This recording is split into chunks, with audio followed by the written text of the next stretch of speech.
YouTube, what's going on? YouTube fam, I hope all is well.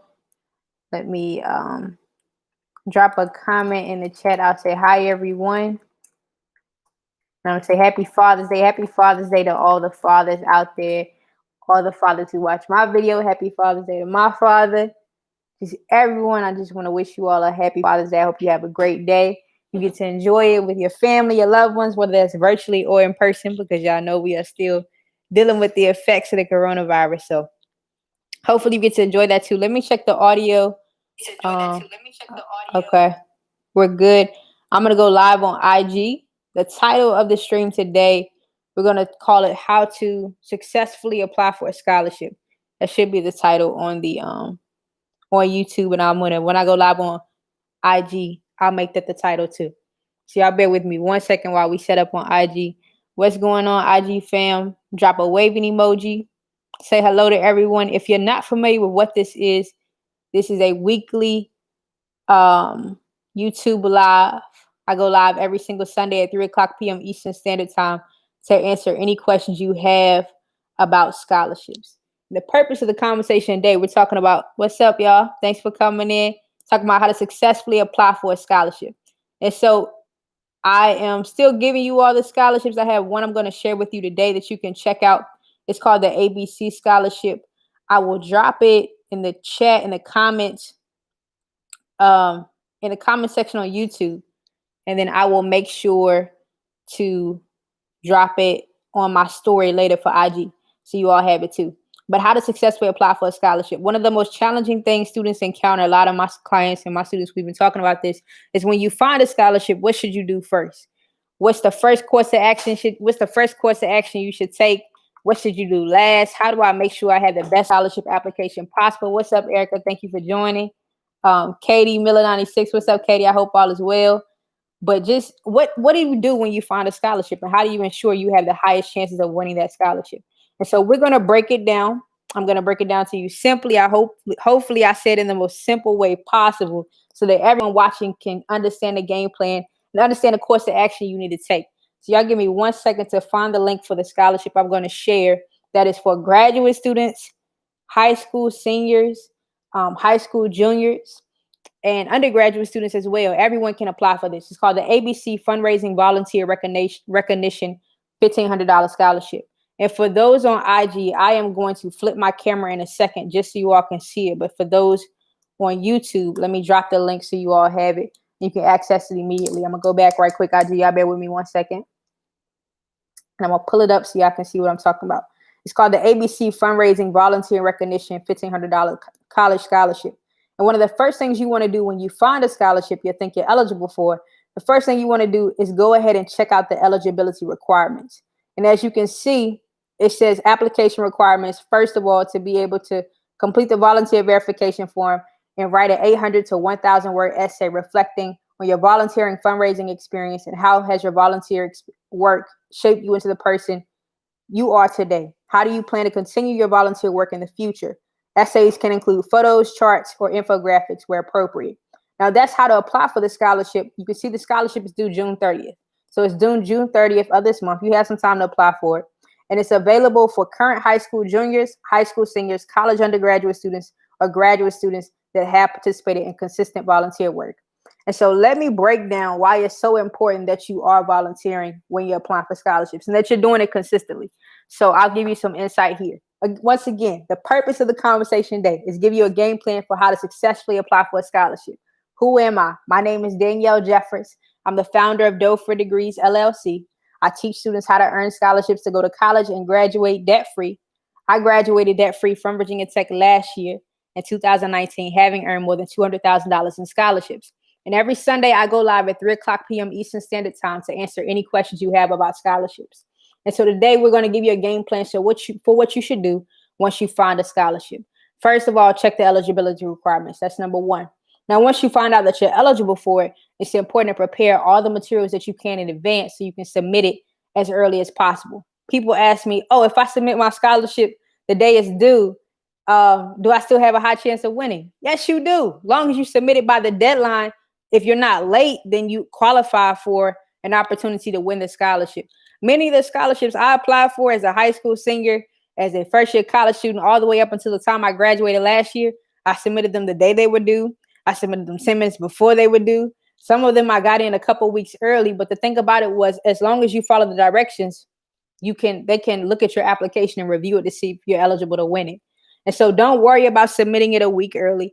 Don't worry about submitting it 2 weeks early or the day of. Just make sure you get it in by the time and date that is due.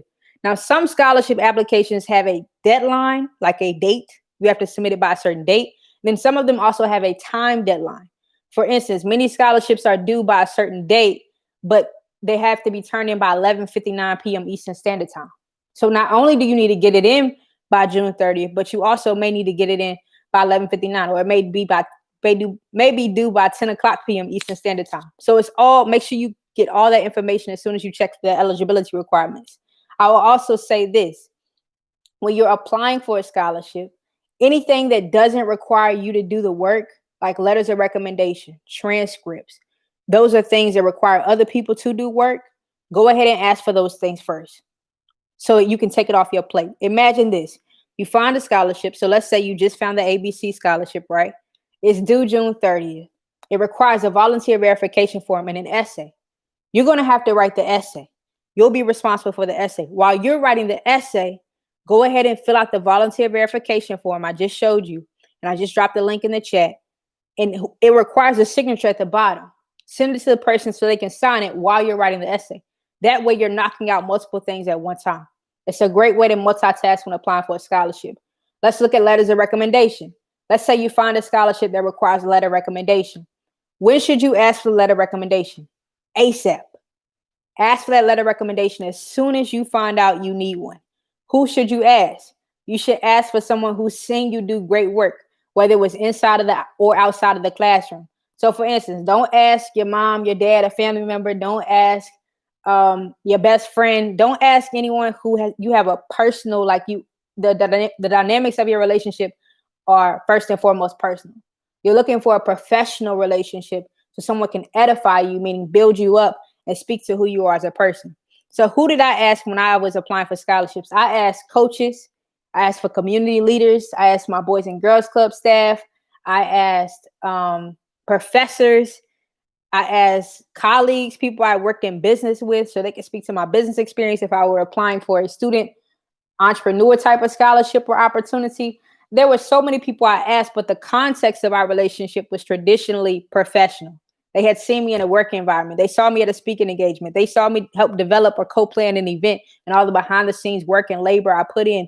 They saw me volunteer at an organization consistently day after day or year after year, and they could speak to my character, my integrity, my work ethic, my leadership skills, my service, my selfless ambition. They could speak to who I was beyond what my resume would tell about me. When you get a letter of recommendation, the most important thing you want them to be able to speak to, is who you are as a person. You don't want to get a straightforward plain letter recommendation that says, oh yeah, she's a great person. She maintained a 3.6 average. She always asked questions in the classroom.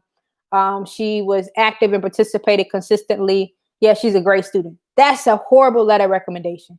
You want them to be able to tell an antidote. You want them to be able to give a personal story about an encounter or experience they've had with you. Because what I tell you all of the time, when you're applying for scholarships, your essay should be rooted in honesty, transparency, and vulnerability. That's the DNA of a winning scholarship essay: honesty, transparency, and vulnerability. It has to have those elements. But then the icing on the cake, or the secret sauce to every scholarship you'll ever apply for me, the reason why I won was, number one, our scholarships were full of selfless ambition. What is selfless ambition?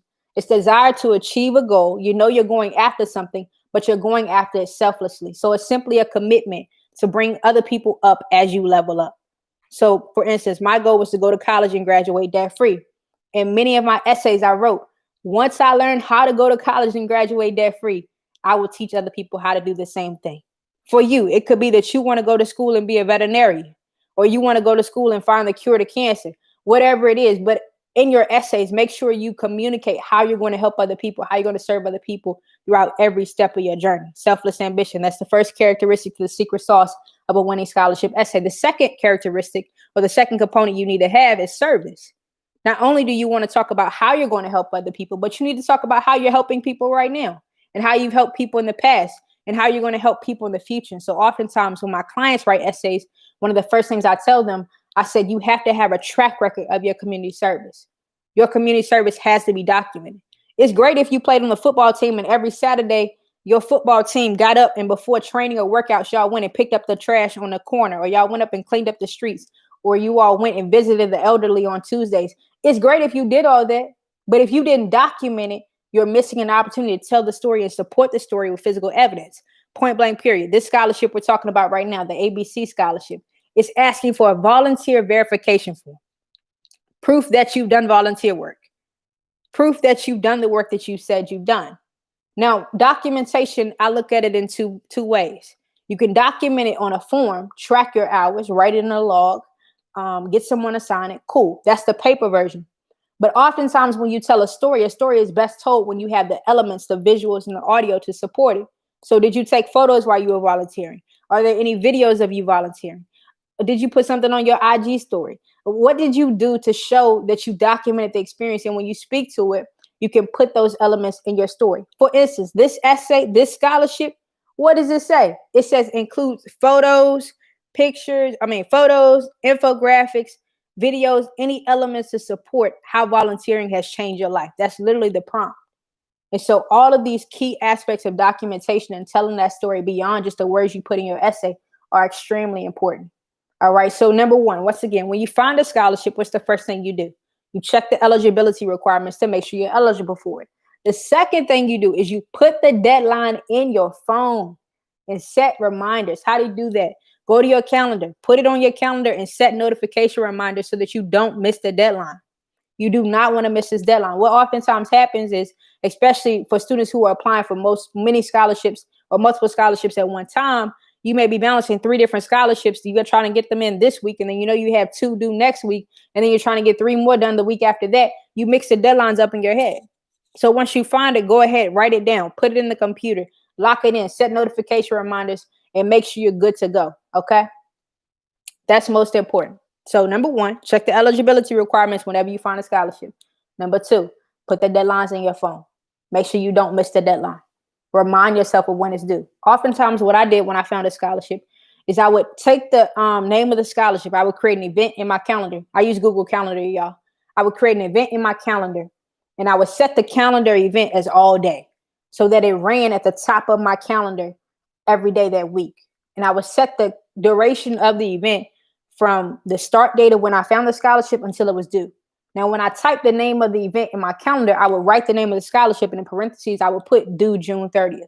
So I would put ABC fundraising scholarship, parentheses, due June 30th, 2020. So every time I open my calendar, not only do I see that there's a scholarship I'm working on this week, but I also see when it's due. So I'm being constantly reminded, okay? So number 1, check the eligibility requirements. Number 2, put the deadlines in your phone. Number 3, what do you do when you find a scholarship? I mentioned it earlier. I previewed this to you. Get everything that doesn't require your hands to touch it out of your hands. Get that verification form done ASAP. Get those letter recommendations ASAP. Request those transcripts now, as soon as possible. And number 4, once you've done that, you start writing the essay.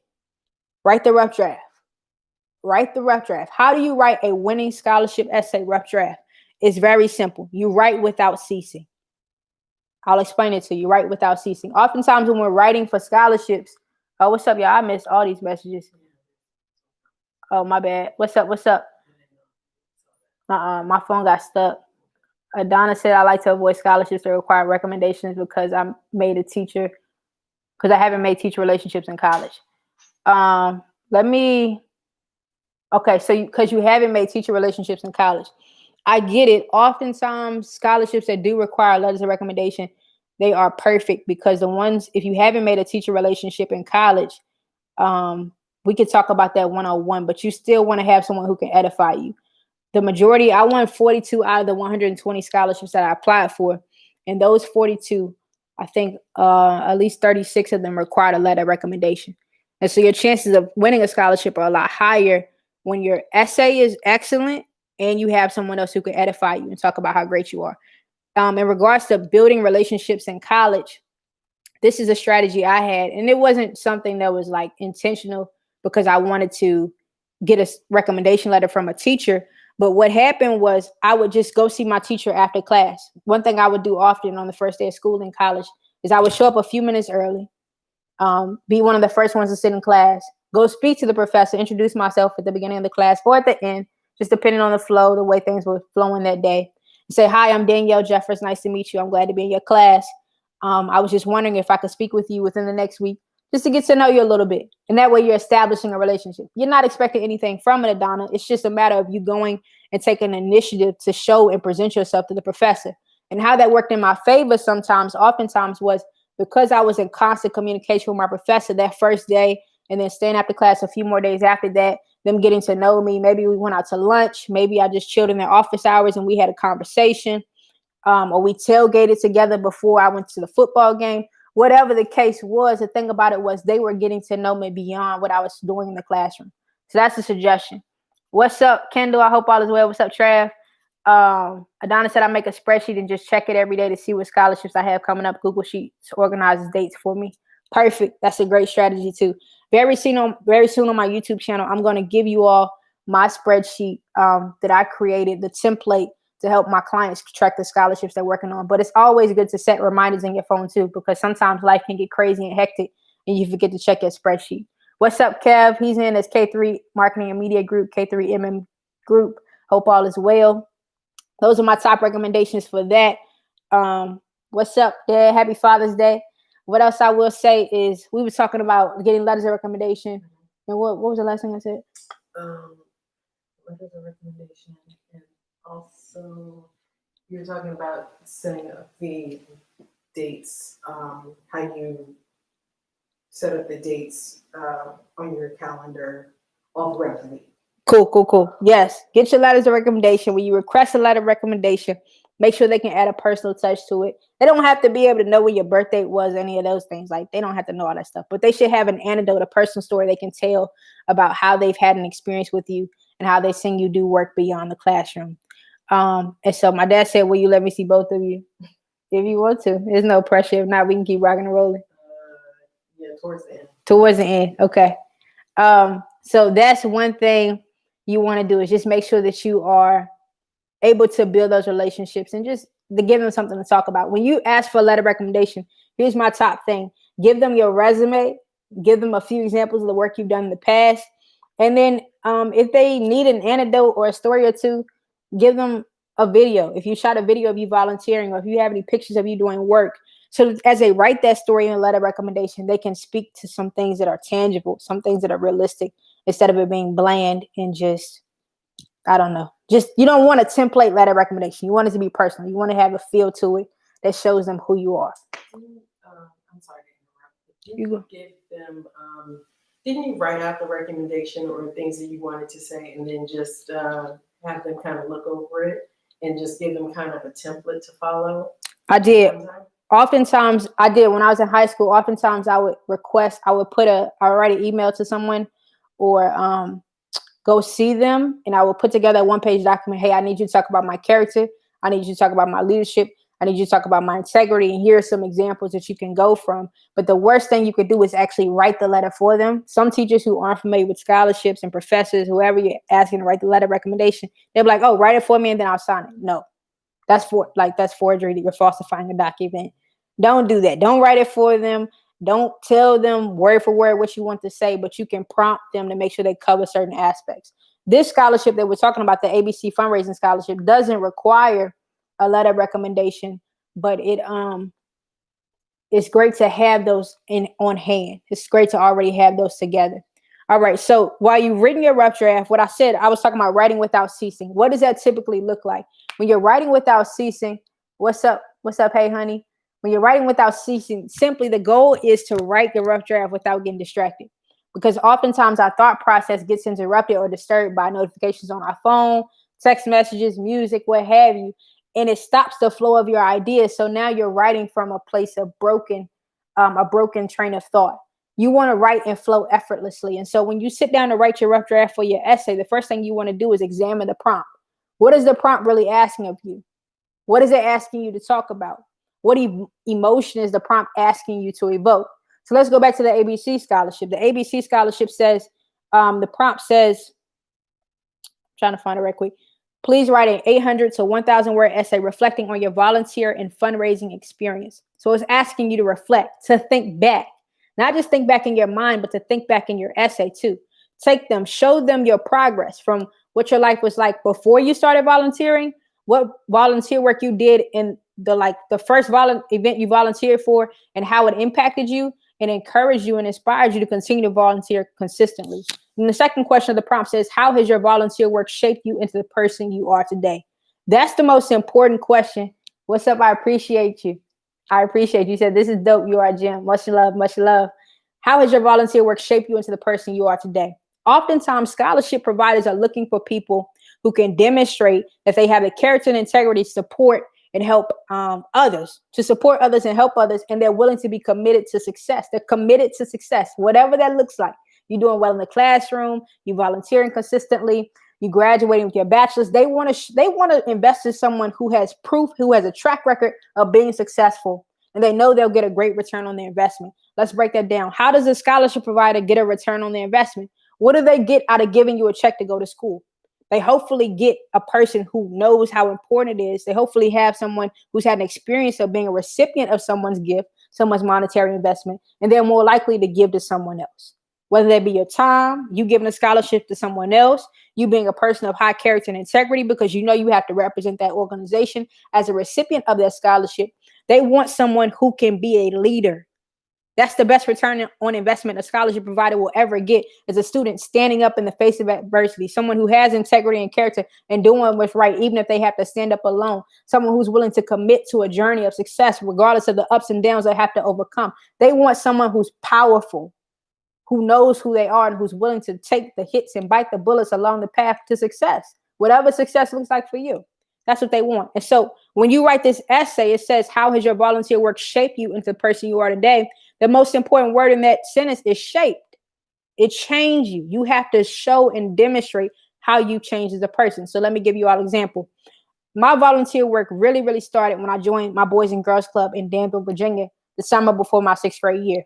Prior to that, I had done volunteer work. Here's a secret. Many of you may not know this, but if you serve in your church, if you usher, like if you are in your church doing work, that's volunteer work. You're not getting paid for it. That's volunteer work. But remember, document your volunteer work, okay? Make sure you keep a track record of it. And so ushering is volunteering. There are many of us who grew up in church. You know, you were singing in the choir, ushering, doing something, helping the mother's board get ready for the rainbow tea, whatever the case may be. Like, you're doing something. You're volunteering even when you don't know you're volunteering. And so what happened for me was, prior to joining my club, I knew how important it was to volunteer, but I had never had a personal experience of doing it consistently. My parents, we didn't get up every morning and go to God, every Saturday and go to God's storehouse. That just wasn't our routine. And so if I were to talk about how it shaped me as a person, it showed me that life it's better to give than it is to receive. That's what volunteering really shows you. It's great to put a smile on someone else's face. How did it shape me into the person I am today? It opened my eyes and made me look at opportunities to give to other people every day of my life. Wherever I go, I'm looking to see if there's an opportunity that I can give my time to someone else, give a word of encouragement, support someone else, be there for someone else, give someone some scholarship knowledge. I'm always looking to give. That's how my volunteer work shaped me into the person I am today. Last but not least, this last question this prompt says, how do you plan to continue your volunteer work in the future? You don't want to just get stuck in the past, which you've done prior to today, or get stuck in the present in your essay, but you want to show them how you're going to continue to do it in the future. And so what I said, I know y'all heard me say this earlier during the live, is once I figure out how to graduate debt free, I will teach other students how to do the same thing. And if I was going to distinguish my volunteer work from my actual work I got paid for, I would say I would teach other students how to earn scholarships to go to college and graduate debt free through my company, though, for degrees. So I get paid for that. But then I also will make sure that my company has community service ventures and events and elements where we can support and give back. Right now, YouTube is a part of our community work. It's free. We go live every Sunday to answer anyone's questions. I take free calls all the time. We're giving back, whether it be through the In My Bag School Foundation or other partnerships and sponsorships my company is involved in. We're giving back to the community, investing in the youth. In the midst of COVID-19, we've been present, helping families deal with their emotions and process how it's affected them and impacted them. We may not be making $10,000 donations to organizations yet, but we're still on the front lines in different ways. And so as a student, how will you continue to do your work in the future? Are you going to start an organization? What are you going to do? How will you be consistent and committed? That's the biggest questions. Will you be consistent in your volunteer work from now until your last day on earth? And will you be committed to making a change, having a positive impact? S. Lewis 06 said, every Sunday word. Yes, every Sunday at 3 o'clock p.m. Eastern Standard Time, I go live to answer anyone's questions about scholarships every Sunday. All right, y'all. I hope this was helpful. This is how to successfully apply for a scholarship. And don't forget, after you write your rough draft, you want to have 2 people look at it.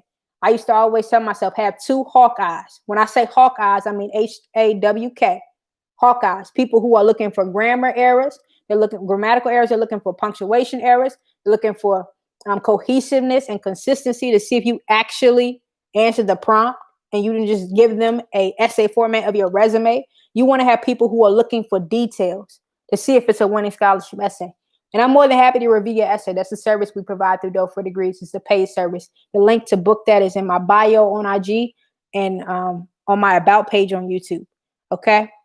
So I'm going to wait around for a few questions. We have 5 minutes, y'all. Any questions y'all have, let me know. IG, I'm going to put this scholarship on my story right after we finish the live today. Give me a few minutes and then I'll put it on my story. YouTube, you have the link in the comments, in the chat. To the fathers, I hope you have a fantastic Father's Day. I wish you nothing but the best. Smile bright today. Take pride in it. Dad, here comes my sister. Hey, what's up? What's up, everybody? I want to say happy Father's Day. Happy Father's Day, Dad. Good to see everybody. Hope everybody is doing well. Just wanted to come on here and just wish everybody well. Hope you're doing well in quarantine.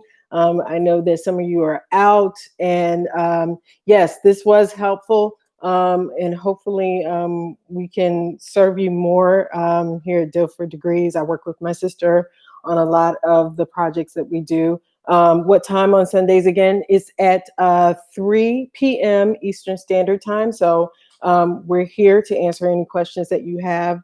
If you need help on anything, she is here. She does free consultations. So you can go to doe4degrees.com. So that's dough, like dough, pizza dough, 4degrees.com. And she will be happy to answer any questions. And she does have a free consultation for anyone that needs it. So there you go. All right. You want to come on back? Sure. All right. All right. Good stuff. Thank you.